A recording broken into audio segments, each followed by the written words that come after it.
안녕하세요, 여러분. 우리가 매일 쓰는 앱, 웹사이트. 그 뒤에는 사실 엄청난 아이디어가 숨어 있거든요. 바로 관계형 데이터베이스인데요.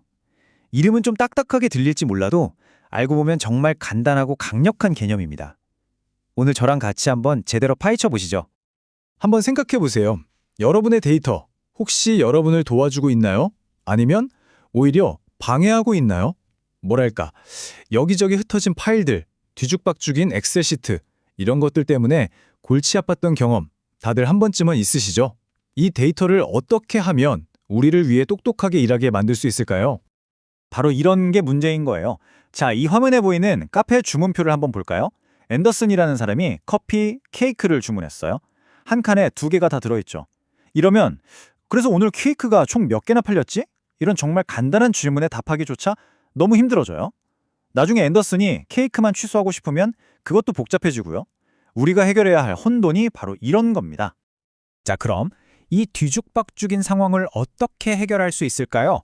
여기서 이 이야기의 영웅이 등장합니다. 시간을 거슬러 올라가서 1970년입니다. E.F. 테드코드라는 한 연구원이 이 데이터의 혼돈에 질서를 가져올 정말 아름답고도 심플한 방법을 제안합니다. 그리고 바로 이 아이디어가 디지털 세상의 모든 걸 바꿔놓게 되죠. 데이터베이스는 관계 릴레이션들의 집합이다. 이게 바로 코드 박사의 핵심 아이디어였어요. 되게 단순해 보이죠? 근데 이 한 문장 안에 어마어마한 내용이 담겨 있습니다. 지금부터 이 문장이 대체 무슨 뜻인지 하나씩 뜯어보겠습니다. 좋습니다. 그럼 이 아이디어를 제대로 이해하기 위한 첫 번째 열쇠, 바로 관계, 릴레이션이라는 개념부터 시작해보죠. 여기서 말하는 관계는요, 우리가 흔히 생각하는 그냥 표, 그냥 테이블이 아니에요. 뭐랄까, 규칙이 있는 훨씬 더 똑똑하고 체계적인 테이블이라고 생각하시면 됩니다. 그리고 전문 용어도 좀 나오는데 어렵지 않아요. 열, 즉 컬럼은 속성, 그리고 행, 로는 튜플이라고 부릅니다. 이 똑똑한 테이블, 즉 관계에는 몇 가지 아주 중요한 규칙이 있어요. 첫째, 모든 행은 달라야 해요. 중복은 안 돼요. 둘째, 행이나 열의 순서는 전혀 중요하지 않고요. 그리고 가장 중요한 규칙이 나옵니다. 바로 네 번째, 모든 값은 원자적이어야 한다는 거예요. 원자적이라는 건 더 이상 쪼갤 수 없다는 뜻입니다. 바로 이게 아까 그 뒤죽박죽인 데이터를 정리하는 첫 번째 단추가 됩니다. 자, 그럼 아까 그 문제 카페 테이블로 다시 돌아가 볼까요? 보세요. 주문열에 커피, 케이크 이렇게 값이 두 개가 한 칸에 들어있잖아요. 이게 바로 원자성 규칙을 어긴 겁니다.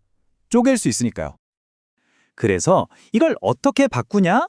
바로 이렇게 바꾸는 겁니다. 앤더슨의 주문을 커피 한 줄, 케이크 한 줄, 이렇게 두 개의 개별 행으로 나누는 거죠. 어때요? 이제 각 칸에는 값이 하나씩만 들어있죠. 이걸로 원자성 문제는 해결됐습니다. 이런 과정을 보통 정규화라고 부르는데요. 근데 이러고 나니 또 다른 문제가 생겼어요. 데이터가 이제 여러 줄로 나뉘어 버렸잖아요. 그럼 이 데이터들이 서로 어떻게 연결되어 있는지 어떻게 알 수 있을까요? 바로 여기서 이 깔끔하게 정리된 데이터 조각들을 서로 연결해주는 일종의 마법의 연결고리가 필요해집니다. 그게 바로 키입니다. 기본 키라는 게 있는데요. 이건 말 그대로 각 행을 유일하게 식별해주는 값이에요. 우리 모두 주민등록 번호가 다른 것처럼 테이블의 모든 행에 고유한 아이디를 부여하는 거죠. 이러면 절대 똑같은 데이터가 두 번 들어갈 일이 없겠죠? 모든 행이 자신만의 신분증을 갖게 되는 거예요. 그리고 외래 키라는 게 있습니다. 이건 다른 테이블에 있는 바로 그 기본 키를 가져와서 쓰는 거예요. 이게 무슨 역할을 하냐면 테이블과 테이블을 연결하는 다리 역할을 합니다. 이 외래 키가 있어야 비로소 데이터들 사이에 의미 있는 관계가 만들어지는 거죠.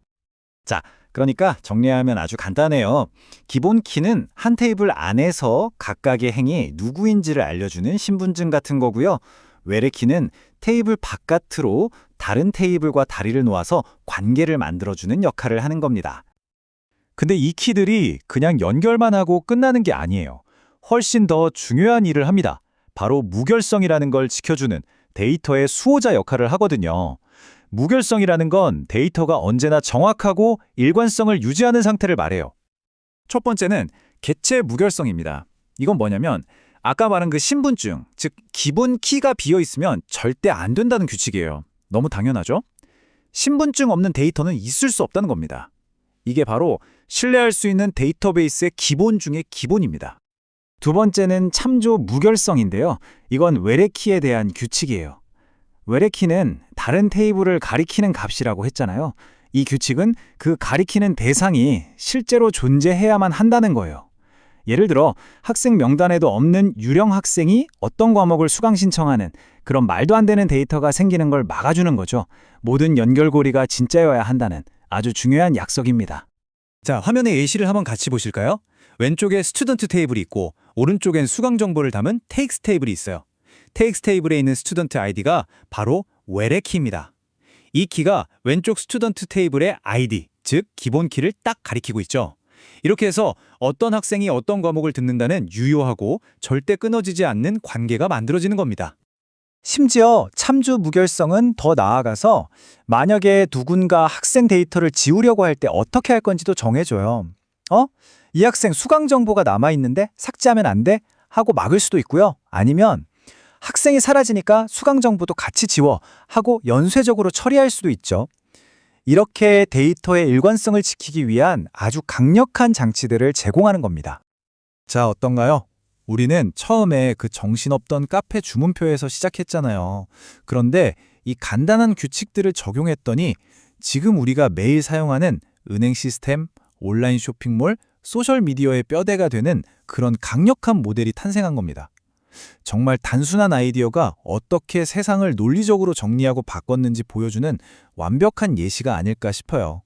이게 바로 관계형 데이터베이스가 오늘날까지도 이렇게 중요한 이유입니다. 테드 코드의 관계형 모델이 데이터의 세계에 질서라는 혁명을 가져왔습니다. 그렇다면 앞으로 우리가 정보를 바라보는 방식을 완전히 바꿔놓을 다음 혁신은 과연 무엇일까요? 이 질문을 여러분께 남겨드리면서 오늘 이야기는 여기서 마치겠습니다.